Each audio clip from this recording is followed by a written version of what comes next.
আজি আমি এটা খবৰ পাইছিলোঁ কি শিলচৰৰ পৰা কালাইনৰ ফালে এটা গাড়ী আহিব। এই গাড়ী মাদক পদাৰ্থ লৈ আহিব, এটা এনেকুৱা খবৰ আছিল।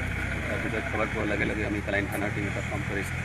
কৰাৰ পিছত আমি এটা নাকা লগাইছোঁ ইয়াতে দীঘৰফাল পুৰি জেগা যিটো আছে। আৰু এই যেতিয়া আমাৰ খবৰ হিচাপত এটা গাড়ী নম্বৰ যিটো আমি পাইছোঁ, এই নম্বৰ হিচাপে আমি গাড়ী ইয়াতে যেতিয়া পালোঁ তাক চাৰ্চ কৰিলোঁ আৰু দুজন মানুহ আটক কৰিছে। আটক হোৱা যেতিয়া পিছত আমি চাৰ্চ কৰিলোঁ গাড়ীত আমি পাইছোঁ 22টা বক্স আছে। তাত এইটো পিছফালে যিটো লাইট আছে, লাইট খুলি পেলাই যেতিয়া আমি চাৰ্চ কৰিলোঁ 22টা প্লাষ্টিক চক বক্স পালোঁ। আৰু বক্সৰ ভিতৰত আছে ছাছপেক্টেড হিৰইন আমি পালোঁ। আৰু ৱেইট কৰাৰ পিছত এইটো 258 গ্ৰামছৰ ৱেইট আহিছে, যিটো কালা বজাৰৰ মূল্য হ'ব 1.5 কোটি টকা অনুমান হিচাপে। আৰু দুইজন আমি আটক কৰি দিছোঁ আৰু সিহঁতৰ আমি NDPS এক্টত আশিকুৰ ৰহমান আৰু একজন নাম আছে মুক্তাৰ হুছেইন। দুইজনৰ তাৰ আছে নাগাঁও ডিষ্ট্ৰিক্ট।